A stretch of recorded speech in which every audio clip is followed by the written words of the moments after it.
Bonjour à tous et à toutes, bienvenue dans ce nouveau Tool Business. Alors aujourd'hui, on reçoit le président et responsable du développement ABAC, Stéphane Gambier. Bonjour.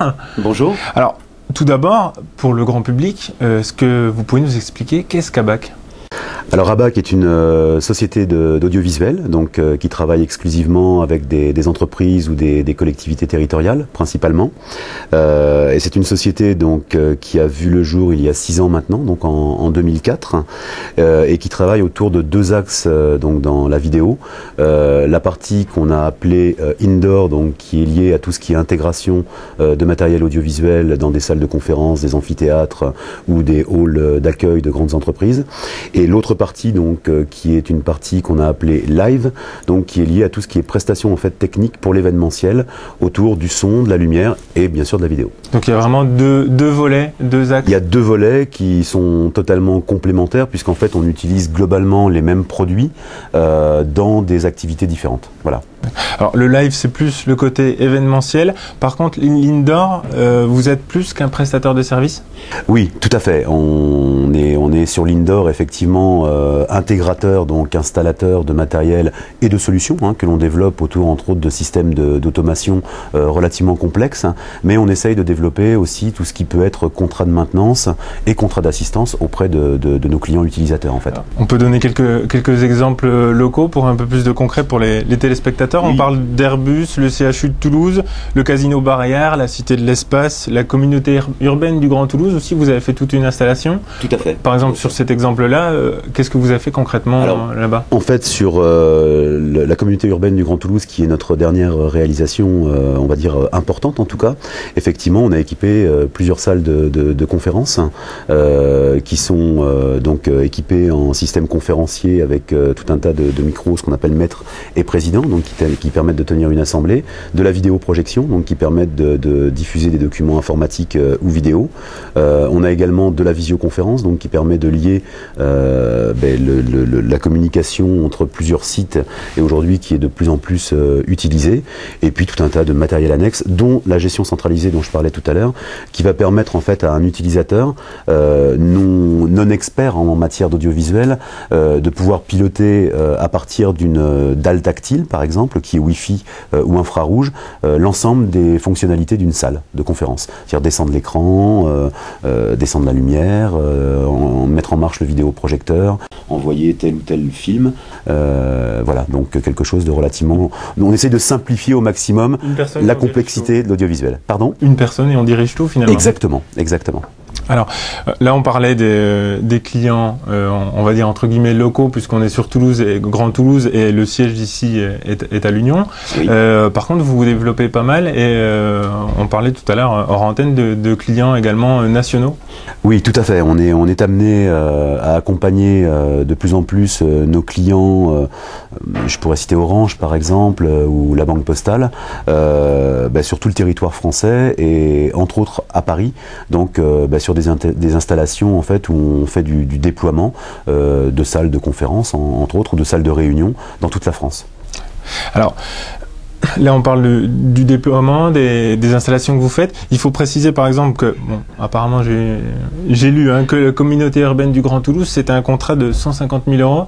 Oui. Donc, vous vous adressez quand même pas au grand public. C'est une clientèle de professionnels ?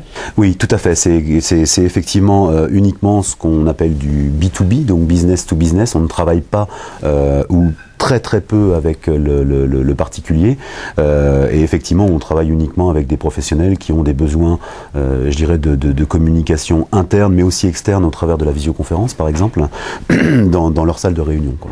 Alors là on a parlé des grands noms comme Orange ou le CHU de Toulouse, le Casino Barrière. Oui. À partir de quand une entreprise peut dire j'ai les moyens de venir vous voir pour faire une soirée, un événement? Il n'y a pas de taille ni de projet. C'est vrai que cette partie audiovisuelle, on va dire sur des grandes salles, concerne plutôt ce qu'on appelle les grands comptes ou les grandes collectivités territoriales comme le Conseil général du Tarn-et-Garonne par exemple qu'on a également équipé l'année dernière.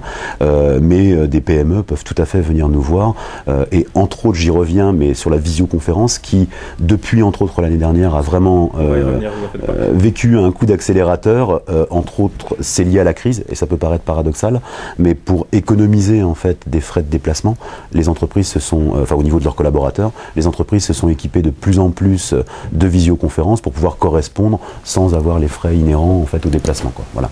Alors justement, là on fait justement la digression tout simplement, parce que j'allais revenir sur la société, et effectivement c'est attiré un petit peu du bilan 2009, cette évolution finalement par rapport à la visioconférence, par rapport à ce bilan de l'année dernière. Qu'est-ce qu'il en est? Vous avez ressenti la crise ou pas?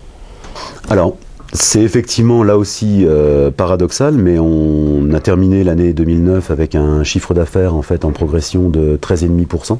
Donc sur une année de crise, c'est plutôt pas mal. Et c'est vrai que si on veut parler des deux activités, on a été constant sur l'activité live, donc liée à l'événementiel, parce que c'est quand même là les budgets ont souffert au niveau des agences de communication ou des services de communication des grands groupes. Par contre, sur toute la partie intégration, donc ABAC Indoor, on a eu une vraie progression, et entre autres lié à ce qu'on se disait à l'instant. Alors le live justement, il y a eu une modification un petit peu comme tout ce qui est visioconférence, c'est par rapport à des budgets de dernière minute ou même des annulations très rapides. Oui, tout à fait, tout à fait. On a vécu, alors même si l'activité live est liée à une saisonnalité, puisque nous on travaille encore une fois surtout avec les entreprises et les collectivités territoriales, c'est-à-dire qu'on va travailler, on va dire d'avril à juin et de septembre à novembre beaucoup, avec un trou qui est l'été.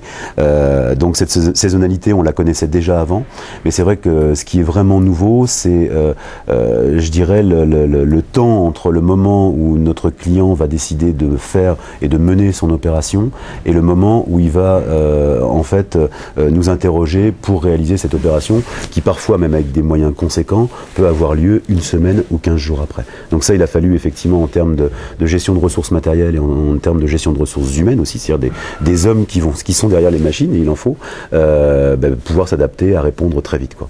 Alors justement, là, par rapport à la gestion humaine, ABAC, c'est combien de personnes là? Alors, ABAC, c'est 12 collaborateurs, hein, en fait, donc 8 sur Toulouse et 4 sur Bordeaux, puisque nous avons une agence sur Bordeaux également qui couvre donc en fait toute l'Aquitaine jusqu'à La Rochelle, hein, globalement, et Toulouse donc qui va couvrir de Bayonne, Toulouse et Perpignan, hein, à peu près. Donc c'est effectivement 12 personnes. Plus tout un tas d'équipes qui viennent ponctuellement et qui sont liées à ce métier, qui sont donc des gens qui sont intermittents du spectacle, qui ont des statuts d'intermittents du spectacle et qui sont vraiment très spécialisés, c'est-à-dire que ce sont des cadreurs, donc qui sont derrière les caméras, des réalisateurs, donc que l'on emploie également, des ingénieurs de la vision, ça peut être des monteurs truquistes sur certaines opérations, des ingénieurs du son, des ingénieurs de la lumière, voilà tout le panel en fait. 12 personnes fixes et des gens qui viennent s'intégrer en plus. Voilà, et pour vous donner à peu près un ordre de grandeur, les intermittents du spectacle en moyenne, c'est à peu près 50 bulletins de salaire mensuels, donc étalés sur 12 mois, c'est une moyenne, mais qui viennent en plus donc en fait alimenter les ressources humaines d'ABAC, quoi. Justement, ça permet encore d'être, j'allais dire peu nombreux, mais c'est déjà un bon nombre d'employés, mais de réagir plus rapidement par rapport à ces demandes? Alors ça permet de réagir effectivement plus rapidement avec des gens vraiment dont c'est je dirais la spécificité, et on essaye nous de conserver et de développer en interne toute la partie que je pourrais appeler entre guillemets valeur ajoutée, donc qui va être aussi bien sur la programmation des machines en interne, puisque on a les compétences et le savoir-faire en interne, mais également des chargés de production donc qui vont préparer et monter et accompagner nos clients dans toute la phase préparatoire avant la mise en place d'un événement, quoi. Alors, ABAC a été créé en 2004, on le disait tout à l'heure. Alors, l'entreprise n'est pas sortie de nulle part comme ça. Est-ce que vous pouviez revenir un petit peu sur cette création? ABAC, effectivement, n'est pas sorti de nulle part. ABAC est issu, en fait, d'un rachat d'actifs d'une société qui s'appelait Locatel, qui avait une relativement forte notoriété dans les années 90, et qui, en fait, suite à un dépôt de bilan, donc moi j'étais cadre dirigeant de cette société, directeur régional du Sud-Ouest. Et donc à l'époque, je me suis associé donc avec Frédéric André, qui était mon manager des ventes, qui aujourd'hui donc est associé avec moi donc sur ABAC.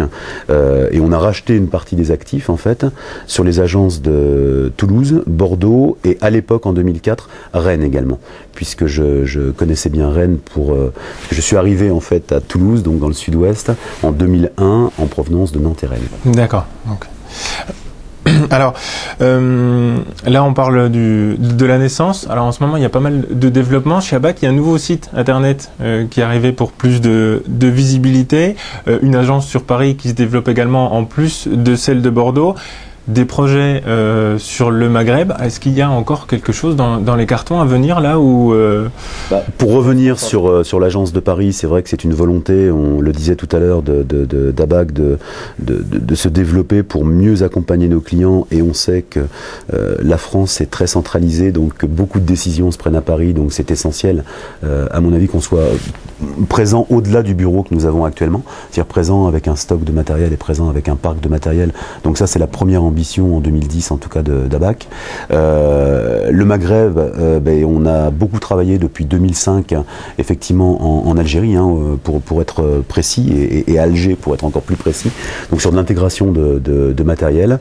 Là la législation algérienne est en train d'évoluer, donc c'est vrai qu'on a mis ce projet un petit peu en stand-by, même si bien évidemment on reste très à l'écoute. Voilà, tout à fait.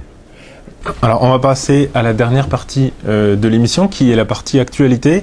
Alors, ici, sur Toulouse et Grand Toulouse, il y a Pierre Carly qui a démissionné de TLT, juste après l'avoir redressé. Alors, vous avez travaillé, vous, avec TLT, c'est toujours le cas ? Oui, tout à fait, tout à fait. Nous avons été, effectivement, avant la phase de redressement judiciaire, partenaires, en fait, moyens techniques externes, donc hors télévision, de TLT, pour des soirées, en fait, d'animation ou pour des reportages qu'ils ont pu faire en termes de matériel. Mais on travaille toujours avec TLT, puisqu'on équipe à l'heure actuelle, entre autres, le plateau de télévision avec toute la partie de diffusion, c'est-à-dire 2 caissons de rétroprojection et également un mur d'image sans bord, si je puis dire, qui équipe depuis le mois d'octobre donc la chaîne de télévision. Donc là, vous avez plutôt un regard optimiste sur la chaîne. Pour vous, c'est oui, moi il me la semble tempête est finie. Je l'espère, mais il me semble en tout cas que la notion de télévision comme TLT, comme ça peut exister dans d'autres grandes villes françaises, est absolument essentielle pour la vie de la commune. Même si il y a tout un tas de nouvelles télévisions, d'une nouvelle génération, et je crois qui apportent beaucoup, comme la vôtre d'ailleurs, et aujourd'hui qui utilisent le web en termes de moyens de diffusion. Je pense que les deux sont totalement complémentaires. Justement, le web, on va en parler, puisque France 3 aussi est en train d'amorcer de gros mouvements. Ils partent sur Bordeaux, tout du moins le pôle de gouvernance. Ça donne pas mal d'inquiétudes au niveau des employés. Et il y a un autre volet, ils veulent développer justement le côté web TV. Donc vous avez aidé pour une conférence de presse. Votre vision par rapport à ça, c'est quoi finalement? La web TV, c'est l'avenir?